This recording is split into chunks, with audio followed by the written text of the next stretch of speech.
And I'm just going to wait a moment until people come into the room.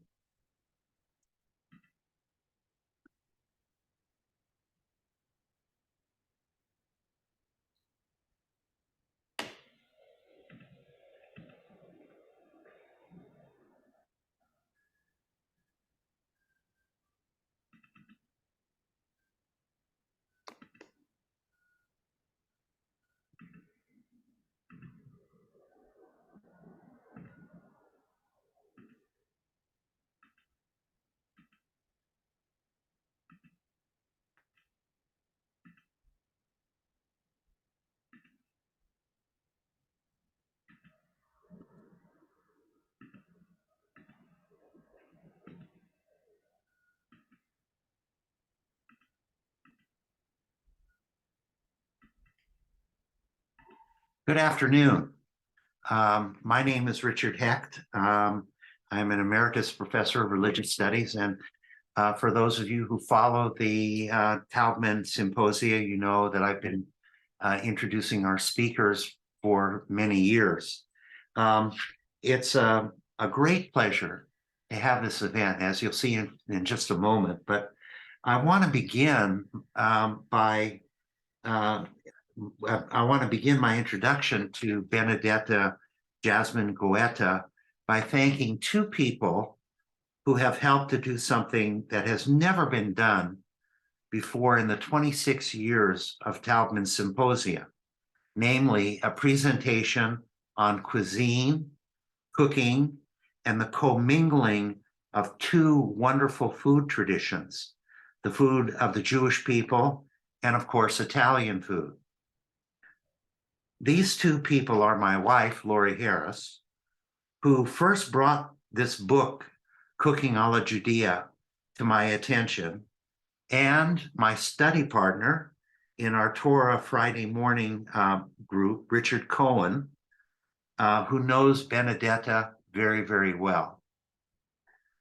Katie Parla, the New York Times best-selling cookbook author, writes of Cooking Alla Giudia that it is, quote, an authoritative work on Italian Jewish cuisine that weaves together the complex history and narratives of Italy's Jewish communities with the vibrant recipes that have had an outsized influence on Italian food culture. Cooking Alla Giudia received the Jewish Book Council 2022 award in food writing and cookbooks. And of course, the Jewish Book Council has been making awards in the areas of Jewish studies since the late 1940s. Benedetta Jasmine Guetta was born in Milan and, of course, now lives in California, in Santa Monica, where she writes about the marvels of Italian Jewish food. In 2009, she co-founded a website called Labna, the only Jewish kosher cooking blog in Italy. Her work has been featured in the Washington Post, Cosmopolitan, Elle à la Table, Saveur, and Tablet.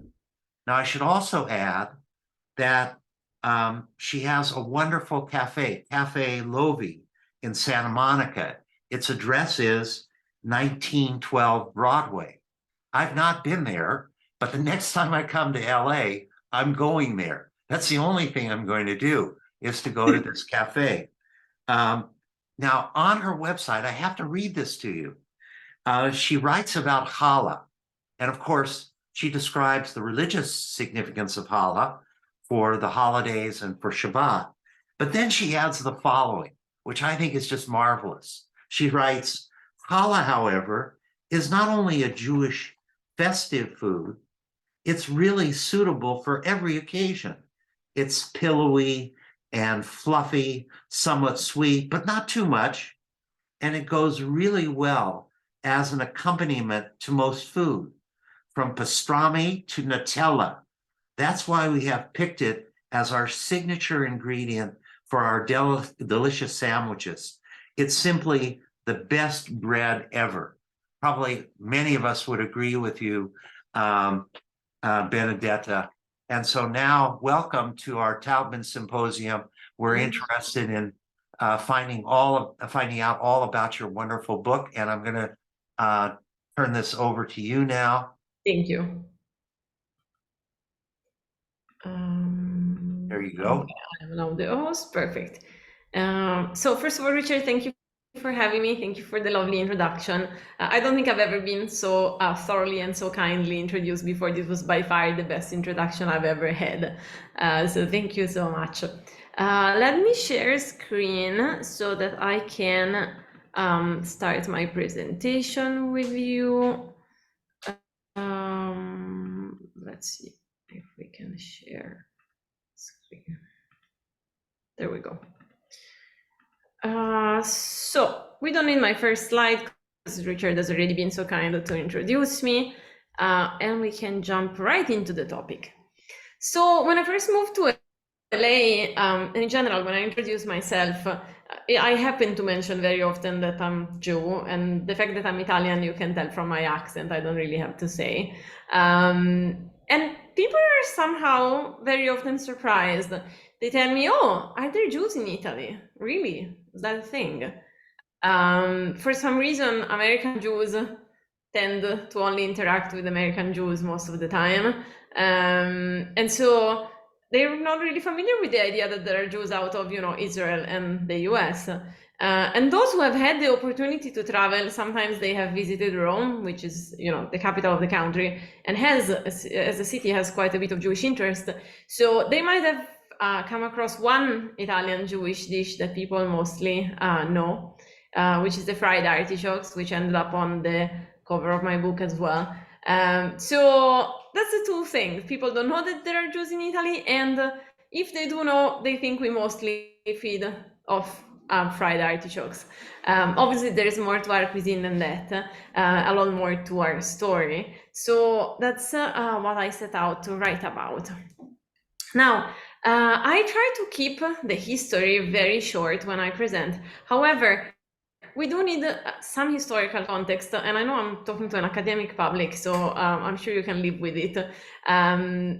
Either way, I try to keep it short, because if we don't put the history into the recipe, it's very hard to understand the food.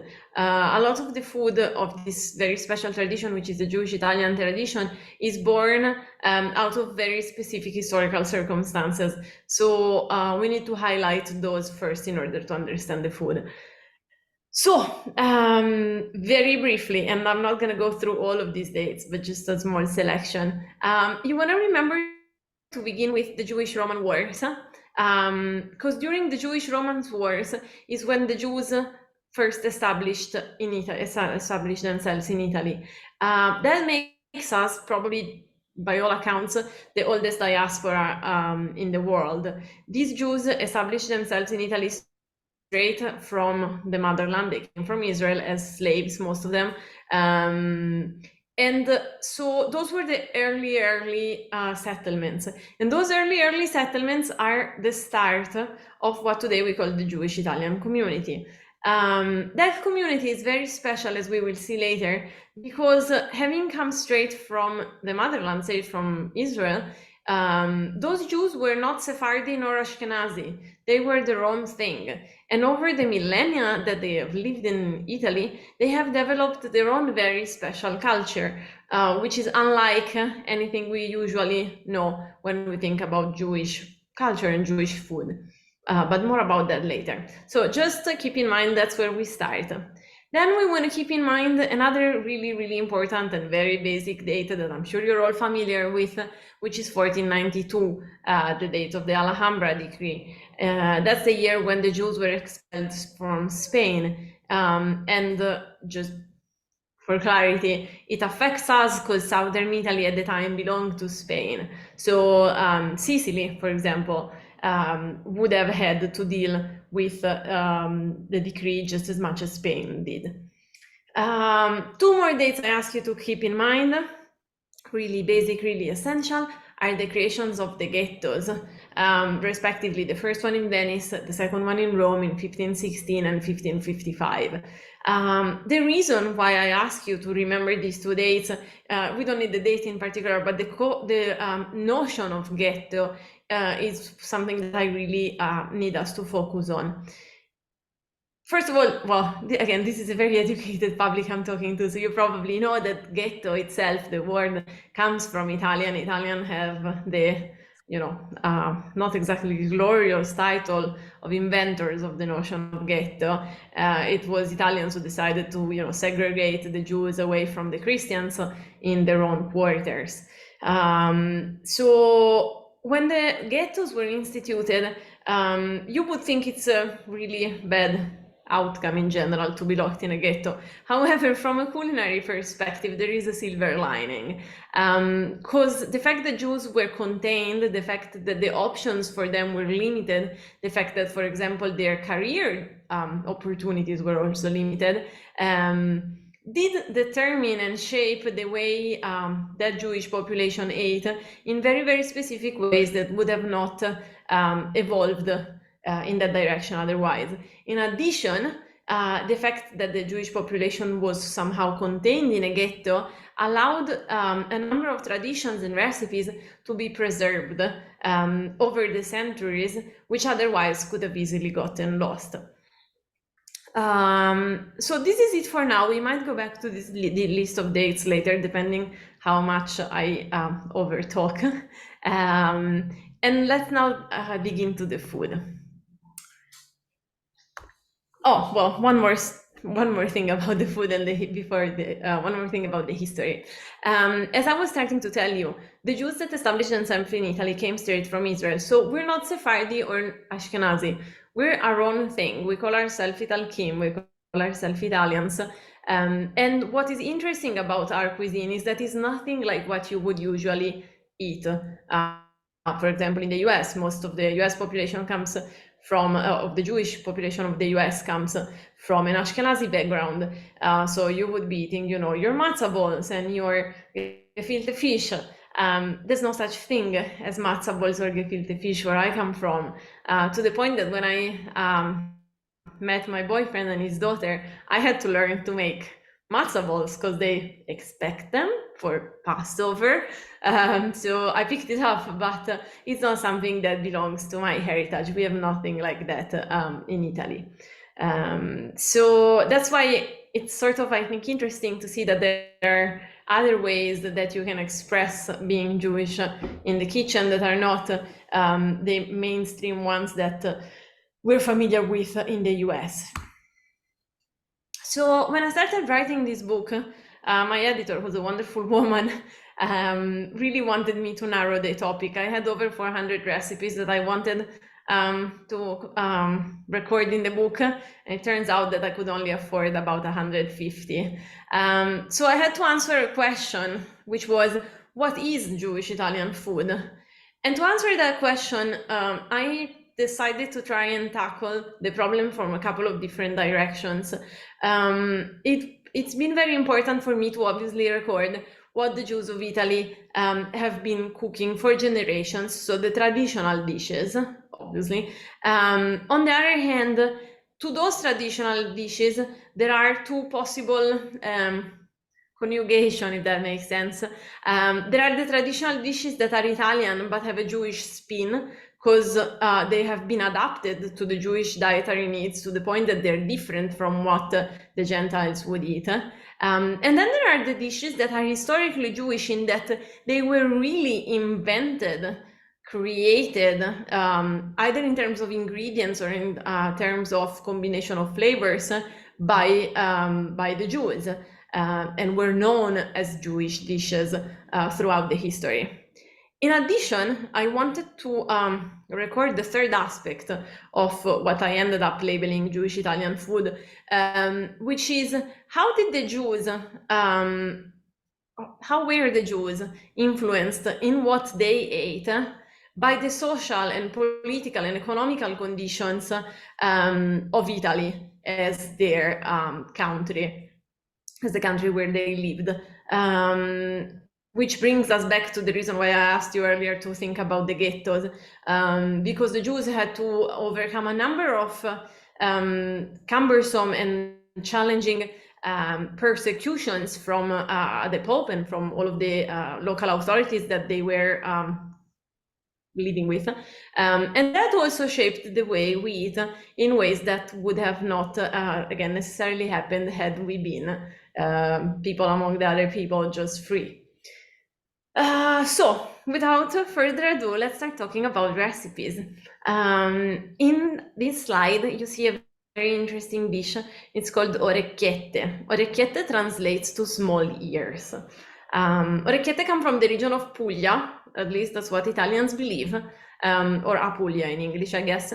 And Italians are very proud of this dish. It's a big deal. If you come from Apulia, this is like your treasure. This is like a thing that you're really proud of. However, it turns out orecchiette were not invented in Apulia. And this is just one of the very many stories that I'll tell you to highlight the Jewish contribution to what we think of as Italian food. Turns out that orecchiette were not Italian at all. Orecchiette were a dish prepared by the Jews of southern France, by the Jews of Provence, that were brought to Italy by French Jews. And it's fairly logical when you think about it, because I don't know many religions other than ours, other than the Jewish religion, where we eat symbolically the ears of our enemy. It's during the Jewish holiday of Purim that we eat the Osnei Aman, the ears of Aman. So it would have been rather suspicious that we suddenly decided to call a dish ears, unless we had a reason, right? So it turns out that it was a Jewish thing. Are people in Italy aware of it? Of course not. Every time I tell this story, they're truly bummed. I always come across as the party spoiler, but it's a fact. And so, and it's one of those reasons why I decided to sort of set the record straight and try to bring back to highlight the Jewish roots of many dishes that we think of as Italian. Talking about Italian food is always very easy because people get excited and it's like, it's all delicious, it's all amazing, it's all one big, big mix of things. And it's very easy in that big mix for individual contributions to get sort of lost. Here are some more of those stories. When you think about Italian food, you think about eggplant, I think, very often. We got eggplant parmigiana, which everybody knows. We got pasta alla norma, which has eggplants too. But eggplants were not really much of a thing in Italy until the Jews made them a thing. Italians were historically very suspicious, especially the lower classes, I should add. The lower classes, especially in Italy, were very suspicious of eggplants as an ingredient. Even the word itself, melanzana, more or less translates to the crazy apple. They thought that eggplants could make you crazy. They thought that eggplants could be potentially poisonous, and were very hesitant to start to cook with them. The Arabs, however, across the Mediterranean, knew that eggplants were delicious. And who served as, the correspondent between the Arab culture in Italy? The Jews. It was the Jews who came with this ingredient. They were familiar with it and slowly introduced it to Italy through dishes such as the caponata, which you see in the slides here on the left, that then eventually, took up as dishes that we now recognize as Italian, but started off as dishes for the Jews.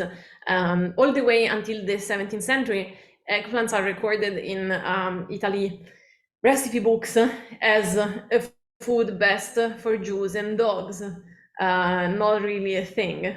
Now, like I said, contemporary Italian cuisine heavily relies on eggplant, but eggplants wouldn't have been a thing if the Jews didn't really educate Italians about cooking with them. And the same goes for a number of other ingredients. For example, fennel has the same story. Pumpkin in northern Italy, another ingredient that really was pretty much a Jewish contribution. So when I started to write this book, I tried to highlight how not only some recipes, but even ingredients themselves were really brought to Italy or established in Italy substantially by the Jewish community. Now, as I was saying, on the flip side of the coin, we should be seeing also how the political and economical and sociological situation of the Jews of Italy across the centuries has shaped the way the Jews of Italy eat. Because there's a number of recipes that today we think of as Jewish Italian that would have really never happened if we weren't truly oppressed, mostly by the Pope. So let me tell you a few of those stories. Up in the slide on the right, you see this delicious fish soup. It's a Roman dish that people think of today as a great delicacy, like a very special local dish that you should try if you visit Rome. It's a somewhat refined, fancy soup. However, that wasn't always the case. When this soup was born in the Jewish ghetto. Now, I asked you to think about the ghettos, so remember that date. The Jews were locked in a ghetto, and the ghettos were not pleasant places.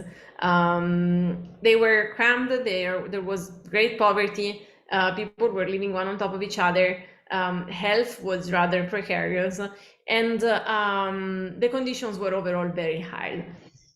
The ghetto of Rome, in particular, was right across the street from the Tiber River. Not a great location, humid, disgusting, dirty, poor. But on the sides of the Tiber River, that's where the fish market took place.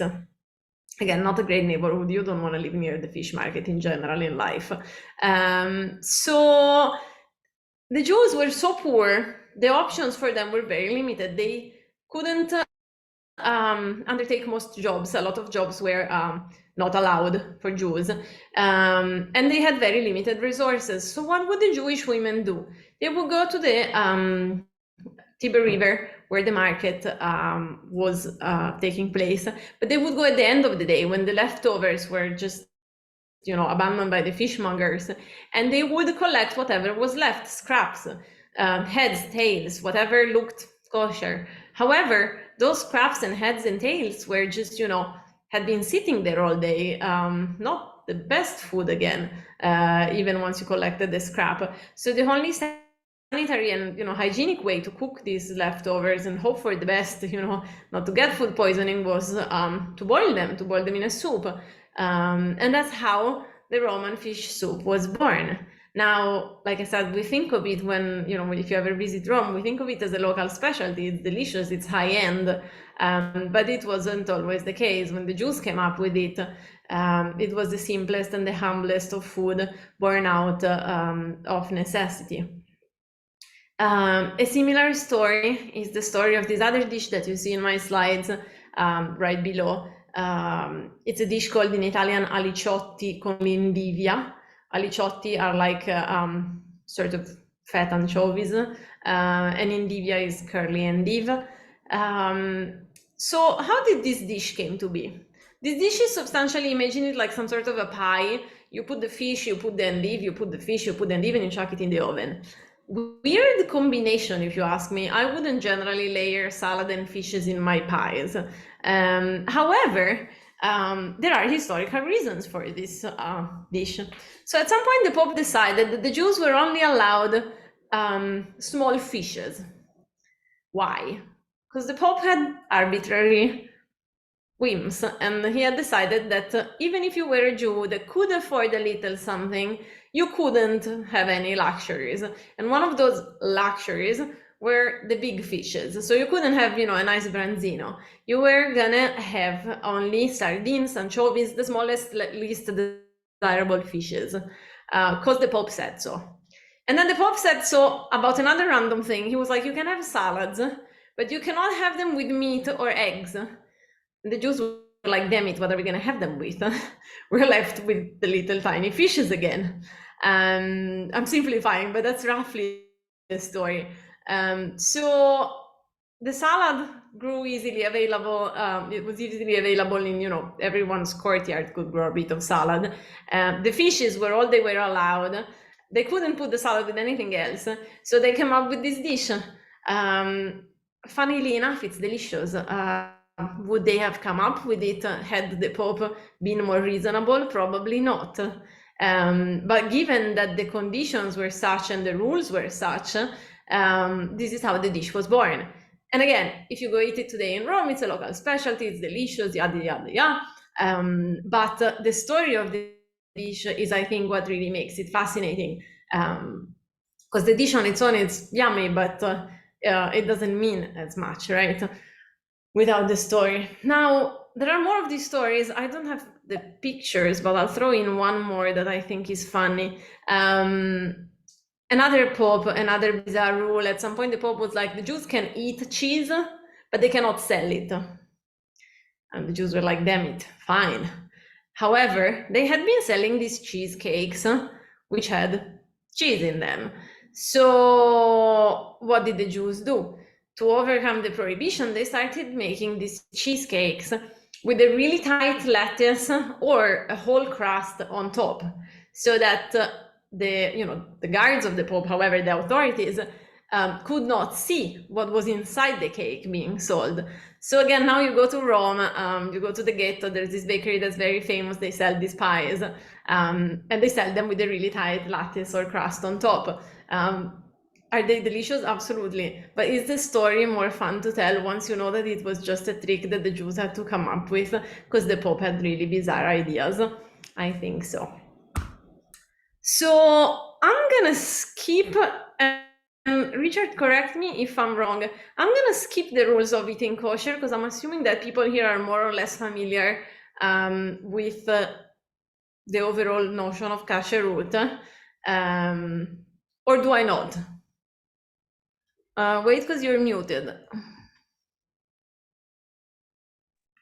I think you should include it, Benedetta. I do? Now Yeah. let me get them from my bottom of my deck, just in case. So there is a few rules that if you are a Jew, you need to stick to when it comes to eating. I wrongly assumed that we know them, but I'll go through them very quickly. Here we go. So on top of all of those other bizarre regulations that the Pope inflicted on us, we have our own rules. Those are self-inflicted. In particular, what are we allowed and are we not allowed? We're allowed ruminant quadrupeds with split hooves. Short version of that, cow, goat, all of the regular animals that you find at the supermarket, with the exception of pork that we all know we're not allowed.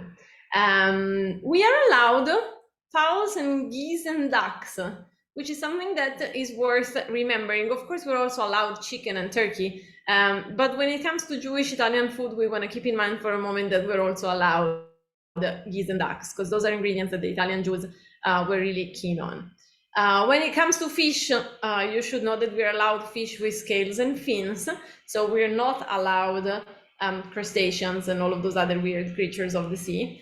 And then the other main rule that I ask you to keep in mind, because it's relevant again to our discussion, is the fact that the Bible somewhere says that we're not allowed to eat meat and milk in the same meal. So the Bible actually says you're not gonna cook a lamb in his mother's milk.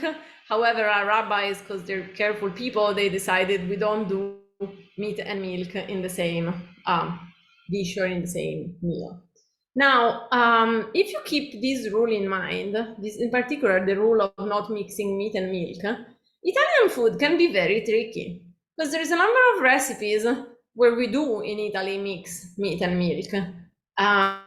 If you think about it, for example, lasagna, there's bechamel in there. Bechamel is made with milk and butter. And then there's bolognese sauce in there, which is made with beef. So there's a number of Italian recipes that the Jews really wanted to be able to eat, but they couldn't. So the other aspect that I tried to record in the book is how the Jews adapted Italian recipes, and I can't take credit for lasagnas for as much as I would like to, but how the Jews adapted Italian recipes to their dietary needs, so to be able to stick to keeping kosher. So, for example, lasagna, that I previously mentioned, we wanted to eat lasagna. So how would we overcome it? We would make a bechamel sauce, but use oil instead of butter and broth instead of milk. Is it perfectly identical? I'm not gonna say. It's very similar, absolutely. So the Jews of Italy tried to switch ingredients to fit their dietary needs, yet be like the rest of the population, eat what everyone else was eating. Another example is that of pasta frolla. Pasta frolla is a regular shortbread dough. Imagine what for Americans is chocolate chip cookies, for us is pasta frolla. We eat a lot of pasta frolla out there in Italy. We use it to make pies, we use it to make cookies. And again, Italians wanted to be the Jews of Italy wanted to be able to eat it like everyone else. However, they couldn't run the risk of eating a pastry made with butter in a meal where they ate meat, potentially. So what did they do? They started making pastries with oil instead of butter, to the point that in a regular Jewish household these days in Italy, you barely ever find any butter. We have no use for butter. What are we gonna do with butter? So we started cooking, especially savory dishes with extra virgin olive oil, and sweet dishes with other alternative, lighter vegetable oils. But at all times, we did that to replace butter. By the same token, we wanted to be able to eat all of the yummy charcuterie products that the Christians were eating. So how about prosciutto? How about salami? How about, all of those other very yummy treats that make aperitivo a very special Italian tradition. So the smart Jews figured that while they couldn't have pork, goose was a very, very other useful animal that they could try slaughter and prepare just like the Christians cooked with pork. The goose was readily available. It was very easy to farm. Most people could keep a couple of geese in their courtyard or somewhere in their houses. And once you treated it and cured it and cooked it, just like you would with pork, turns out goose was a very suitable substitute. You could make with it pretty much the same as you would make with pork. You could make prosciutto, just the same, from the chest or from the legs of the goose. Is it perfectly identical? Probably not. But is it a really, really close alternative solution? It is indeed. So that was the other aspect that I tried to record, is how the Jews had to evolve or translate Italian cuisine to fit their dietary needs. Now, the story of the kosher prosciutto here in particular is probably one of the reasons why eventually I decided to write this book. What I sort of forgot to mention at the beginning, and I'm going to mention now, is that the Jewish community of Italy, there's a reason why you have probably not met many Italian Jews so far, other than me. It's because there aren't many. We're a very small community. There's about 35,000 Jews in the entirety of Italy, and that's like already a very generous accounting. We're rounding it up. And those Jews are aging. It's a very small and aging population. So a number of these recipes have been pretty much on the verge of getting lost. And in particular, when I started digging into, these stories and recipes, I wanted to find somebody who could make this kosher prosciutto thing. And I asked around, and it turns out that there are only two people in the entirety of the country that still know how to make kosher prosciutto. And they're old, both of them, really, like old. So once these two people, this lady and this gentleman, are gone, there's pretty much not a next generation that is going to carry on these recipes and these traditions, which have been, honored for centuries. And that's why I set out to at least record them. Now, it's like I said, unlikely that these recipes are going to live on in Italy for much, because the population is aging, and younger people like myself they're not in Italy anymore. They look for other opportunities elsewhere. But at least so that the recipes would be recorded. So enough about the kosher prosciutto, but that's actually the reason why I decided to write this book. Now, in the time that we have left, I want to take you on a small tour, culinary tour, of Italy. Italy is an interesting country because a bit like the United States when you come to think about it, it's very fragmented. It has been historically at all times very fragmented. We have 21 regions for one really tiny country after all. And each of those regions have its own history. Historically, they have had, every region has had its own rulers and its own, sets of rules. So, and of course, every region has its weather because, northern Italy is very different from southern Italy. So the way somebody eats in Sicily ends up being very different from the way somebody eats in Milan, where I come from. And therefore, the Jewish population also and the recipes evolved accordingly. So let's start from the south. We want to remember, as I said at the beginning, that the first Jews established themselves in Italy during the Judeo-Roman Wars, first as slaves and then as free people in southern Italy. Those were the earliest and largest Jewish communities. Sicily, and then after the expulsion of the Jews from Spain and therefore from Sicily, further up towards Rome. Now these Jews, the first Jews, contributed a great deal to Italian cuisine, and I guess people don't really know about it. These Jews had the opportunity to trade with all of the Mediterranean world. They had business with the Arabs, with the Normans, with the Aragonese. They were big merchants. So they brought to Italy ingredients that Italians were really not very familiar with. They brought artichokes, they brought eggplants, like I said at the beginning. They brought fennel, they brought cardoons. They drove a revival and a rediscovery of spices like saffron. So these were Jews that were well-traveled, well used to eating a variety of ingredients, and that therefore really brought to Italy things that Italy could have otherwise have been missing. Now, I forgot to sort of mention, but it's I guess it's relevant, that of those communities in Sicily and in southern Italy, there's virtually nothing left. When I wrote this book, I also tried to include some travel tips for people that are going to visit Italy and be interested into the country from a Jewish perspective. But southern Italy, unfortunately, doesn't have much of an active community left. There's a bunch of people with a rabbi that comes from the US, just in case somebody knows them, but southern Italy, as of right now, not much of a Jewish destination. Much more of a Jewish destination is Rome.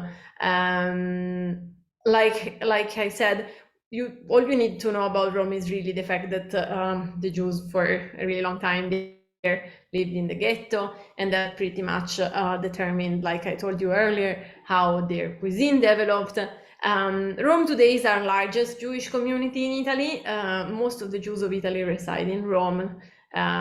Depending how you count, there's between 13 and 20,000 Jews in Rome. Some of them actual real Italians, born and raised for generations. Some of them more recent immigrants from other countries in the Mediterranean. But either way, Rome remains our largest community. If you ever visit Italy, Rome is probably the place with more sites and more things of Jewish interest for you to do. So that would be, your number one stop. And if you were to make only one stop food-wise in Rome, that would have to be at the pastry shop of the Ghetto, where you should probably try the dish that you see here in the picture. This funny thing is called the pizza de beride. Now, as you can tell, it's not a pizza. Romans have this habit of calling pizza pretty much anything that's flat. So this is a cookie, but not a pizza, but it's called a pizza. It's called pizza de beride. Beridde being the Roman dialect for Brit Milah. So this is a dish that is offered to the guest in the occasions of, on any happy occasion, but in particular for the Brit Milah. And so if you're gonna try one dish, this is it for Rome, but there are very many others. And of course, the famous artichokes that ended up also on the cover of my book, that's the other dish that people know the Jewish Roman tradition for. Further up north towards the center of the country, there's the region of Tuscany, which also has a very, very interesting Jewish history. Now, for the sake of time, I'll condense it. But what you want to know is that Tuscany, in particular, the city of Leghorn, was very welcoming to the Jews. The smart regulators of the city, the authorities, had figured out that if you allowed the Jews to settle in a city, and you had them pay extra taxes just because they're Jews, but if you welcome the Jews in a city, those Jews would bring more wealth.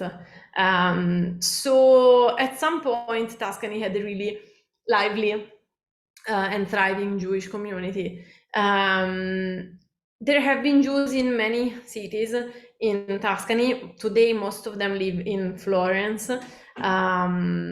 So that's probably, again, if you're going to visit the country, that's the other city that you want to visit, because we have a beautiful synagogue and a few other things. But from a Jewish perspective, it's interesting to know that if you go there, there isn't much you can eat that is still Jewish. As in, if you go to the restaurant, you won't find, local Jewish specialties. However, there is a few dishes where if you could dig deeper in the history, and that's what I did for you, you would still be able to find the Jewish spice to them. One of such dishes is a dish called triglie alla livornese, triglie, which are red mullets, which the locals call alla livornese, which means in the style of Leghorn. Now, in the old days, this dish had another name. If you start looking back in the, in archives and other documents, this very same recipe was called triglie, again, red mullets, alla mosaica, which means in the style of Moses. Now, there is a number of recipes that are historically recorded as alla Giudia, so in the Jewish way, or alla mosaica in the style of Moses, or, for example, in the style of Rachel. And you'd be wondering, who's this Rachel and who's this Moses? It was just a way of saying that the recipe was Jewish. So over the century, this recipe, which started out as red mullets in the style of Moses, just became a local thing. So they started to call it, the red mullets in the style of Leghorn. But looking back, it was a Jewish thing. So if you're ever in town, that's one thing you can try. Up in the north, which is where I come from Lombardy, from the region of Lombardy, from the city of Milan.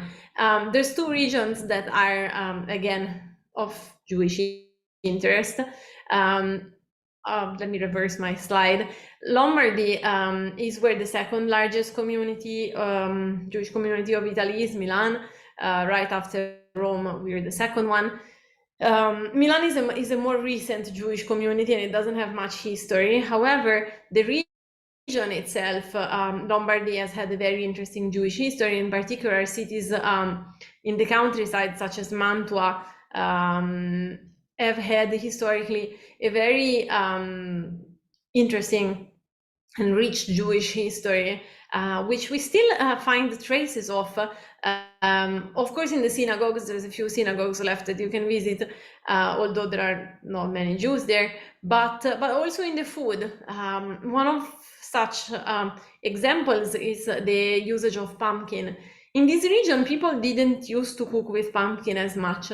At some point, the Jews settled there and brought with them pumpkin because the Jews believed that pumpkin was a well-wishing ingredient for the holiday of Rosh Hashanah. It's sweet, so it supposedly brings good luck, it brings a good year. And when they started cooking with pumpkin a lot, the locals took a fancy and they liked it, and they started growing it locally more intensively. And today, when you visit Mantua, again, people think that pumpkin is a local specialty, and they make these tortelli, these ravioli pasta shape with pumpkin in it. And they completely forgot that it was a Jewish thing, but again, it was a Jewish thing. And right next to Lombardy is the other region of Piedmont, which today doesn't have many Jews. The ones that are there are mostly in the city of Torino. But historically, Piedmont had a very lively Jewish community too. And you can still visit it, but this is again, this is if you visit Italy and you have a lot of time, like if you spend a few months. There's a few cities that have beautiful, beautiful synagogues dating back to the 16th, 17th, and 18th century, in tiny towns just sprinkled all around Piedmont, such as Casale Monferrato, Asti, Cuneo.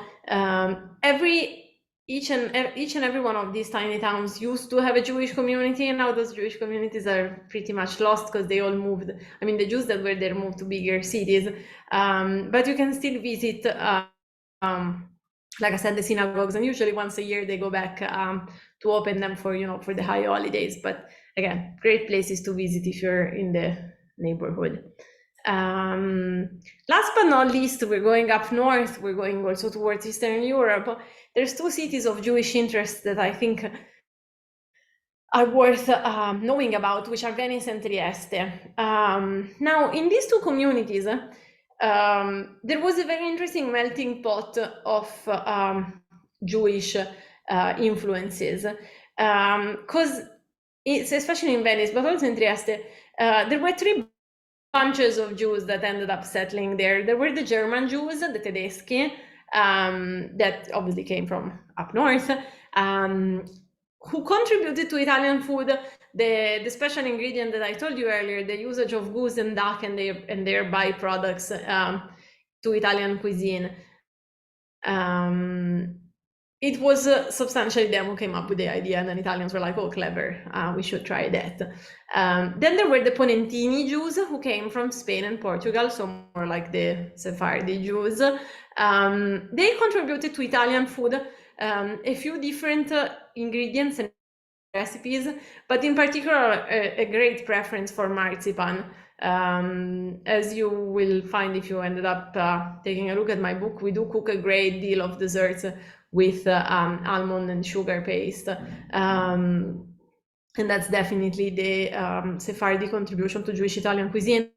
And then the Levantini Jews, and this is another one of my favorite stories to tell, the Jews that came from Egypt, Syria, and Turkey, who brought another very interesting recipe that Italians think of as their own. Now, if you visit Venice, you would often, I want to say everywhere, come across the dish that you see in the picture to the right here, called the sarde in saor. Sarde are like really big sardines, like much bigger than what you usually see in the US. So picture like a really big sardine. In saor is like a dressing made of onions, pine nuts, raisins, vinegar, and sugar. Now, this very specific preparation, Venetians think of as their own. They think it's a local specialty.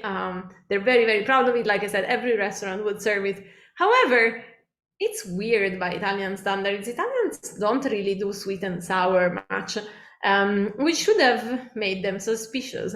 And it turns out it's a Jewish thing. The Jewish merchants who were on a boat for a really long time, trading products between East and West, they had come up with this way of preserving fish, which was to fry it, to marinate it, and to keep it under this mixture of ingredients that would allow the fish to last them longer. It wouldn't go bad as quickly because there was vinegar in it. So again, is it a Venetian dish? Absolutely. Are Venetians entitled to the paternity of the recipe? Not really, it was the Jews. Unfortunately, nobody knows. So every time, again, it's a bit like with the orecchiette. Every time I tell this story, people are really bummed because they always thought of these dishes as Italian. And I like to highlight how they're really Italian, of course, but they're also Jewish. And it's just due to the obvious issue that our community is so small and so irrelevant in the grand scheme of things, politically, culturally, it's just not many of us. that a lot of these stories have remained untold. And it's also why I will always be indebted to the fact that I live in the US for the fact that this book even came to life, because if I were to sell this, to pitch this book to a publisher in Italy, nobody would care, because there is no audience, there are no Jews. There's just too few of us to really drive any sales for anything Jewish related. But luckily enough, this book found an audience in the US. So now I trust all of my US readers to, carry on these recipes, even though the Jewish population in Italy is pretty much shrinking.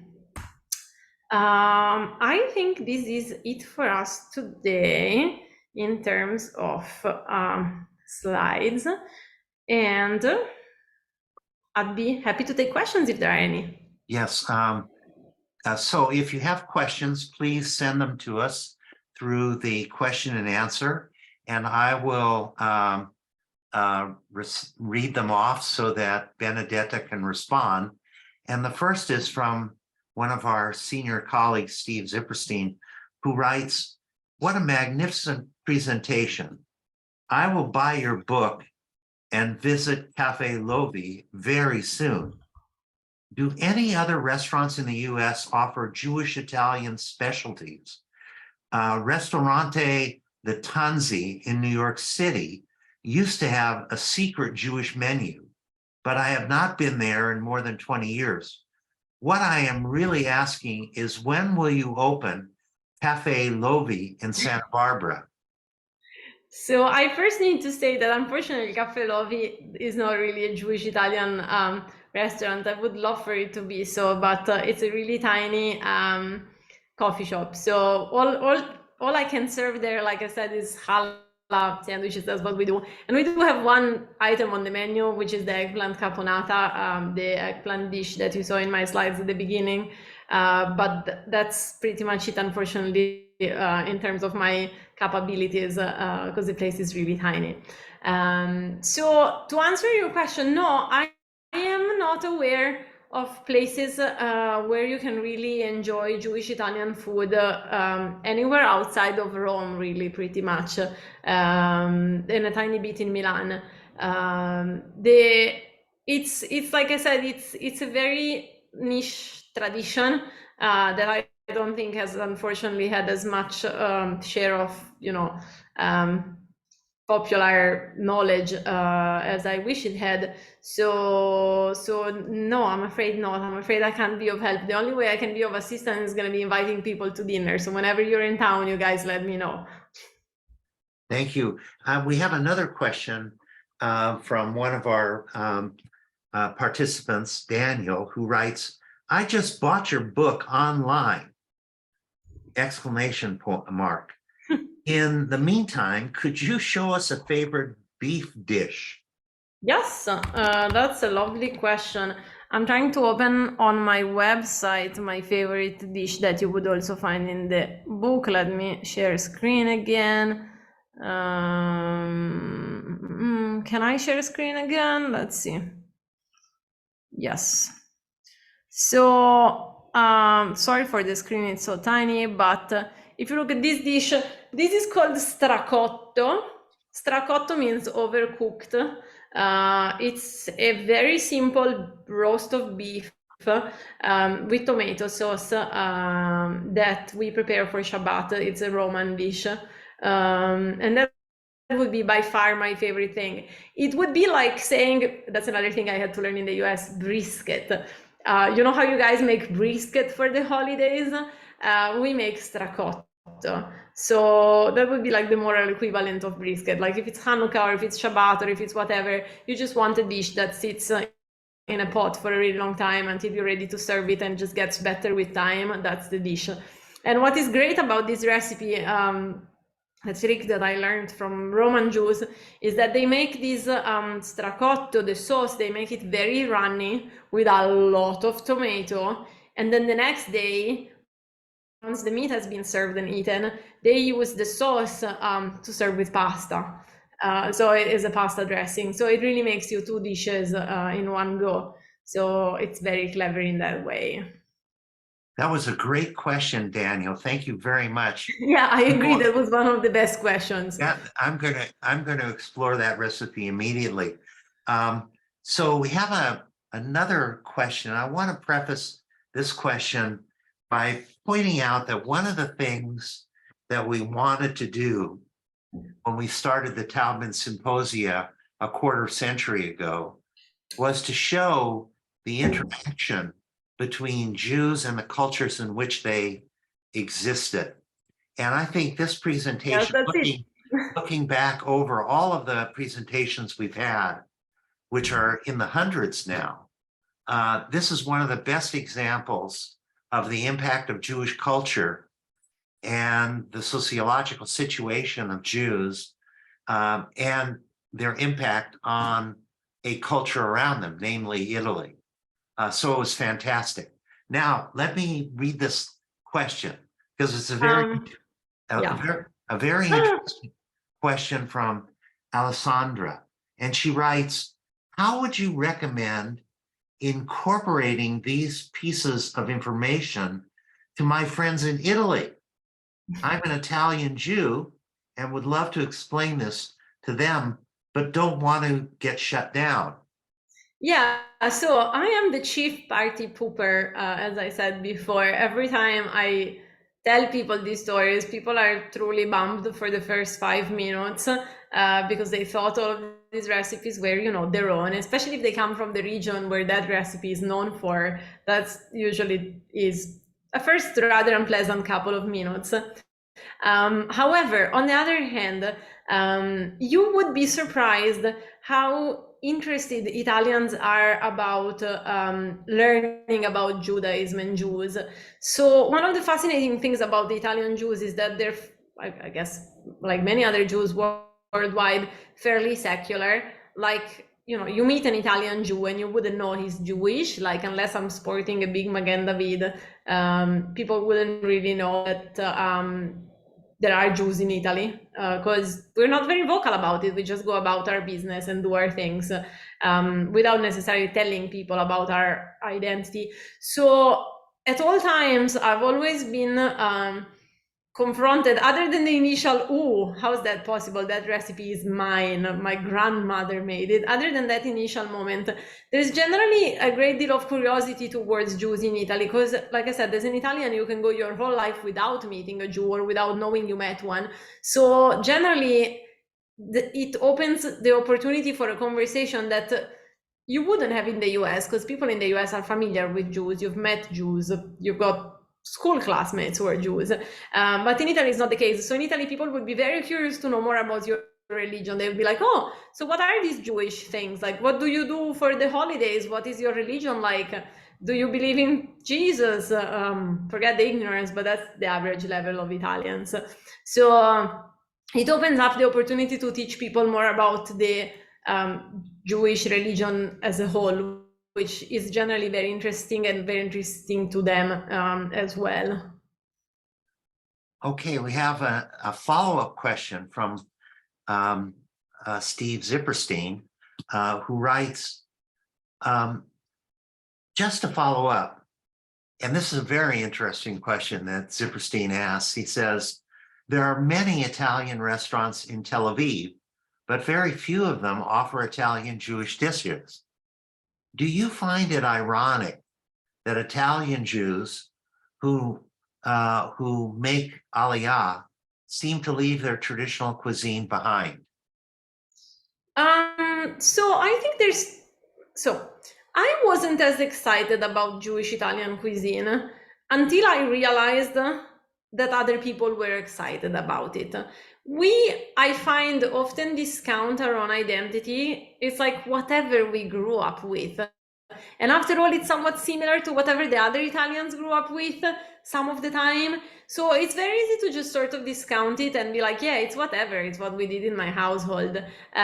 Compared to other more clearly separate identities, like when you think about so I was discussing earlier with Richard, I'm writing another book, and it's a book about the Jews of Libya. Libyan Jews are very obsessed with their cuisine, and especially in Israel, now that Steve mentioned Tel Aviv. And that's because their cuisine is so very distinctive from the cuisine of everyone else, I think.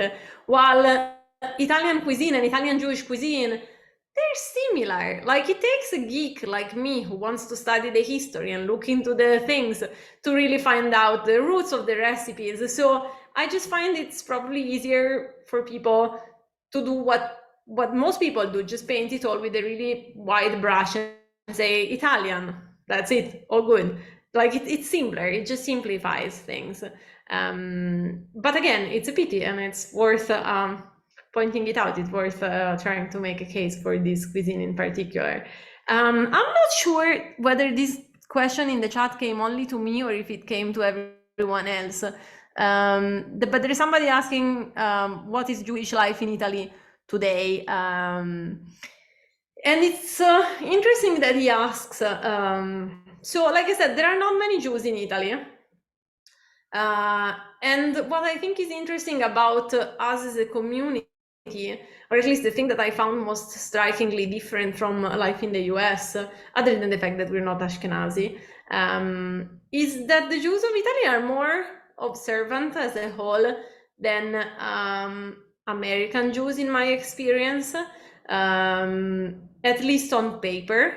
So every Jew of the not many Jews that we are in Italy gets a fairly Jewish education. We don't have Reformed. There's maybe, like, I don't know, 10 Reformed Jews in Italy. Reform is not a thing.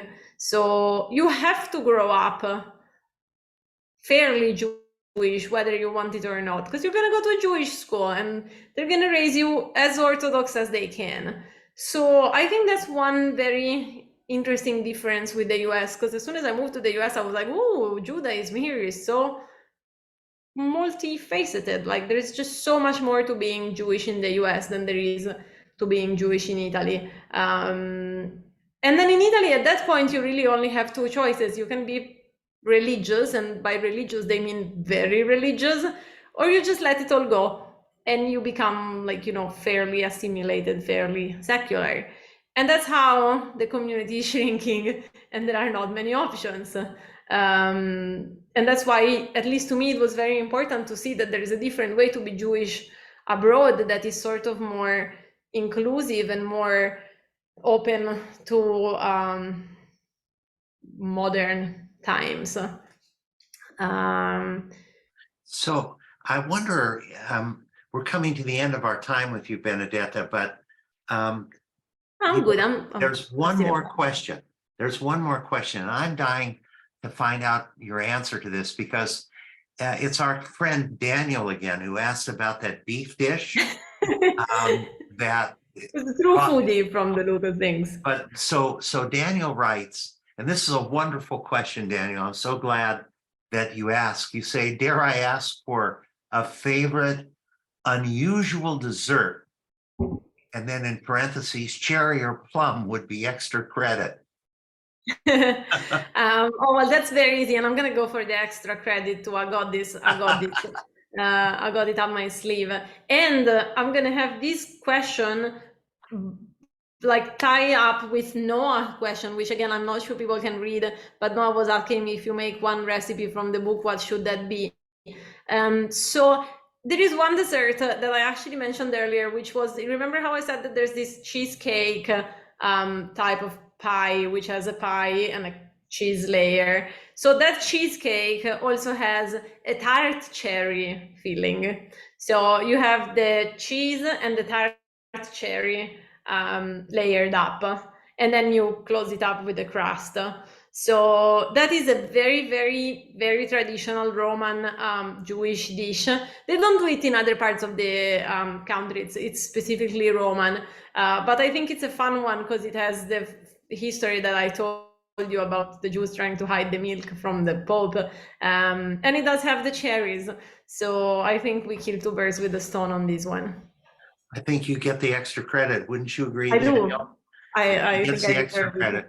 So let me bring this to a close now. And Benedetta, thank you very, very much. Thank you, guys. It was a wonderful talk with you today. And I want to encourage people to go to our local bookstore here, Chaucer's. And Mari Curley, the owner, who runs this wonderful bookstore of ours, is especially strong in her collection of cookbooks. So please buy Cooking Alla Giudia at Chaucer. We thank you very, very much, Benedetta, for this. No, I thank you for having me. I'm also leaving in the chat my email address if anyone has any more questions. So just in case we missed out on something right now, they can find me later. Okay. Thank you very, very much. Thank you very much. It's been a pleasure. And I hope to be in Cafe Lovi very, very soon. Absolutely. If anyone comes, please identify yourselves. Tell me it's you from Santa Barbara and everything else. Okay. Thank you.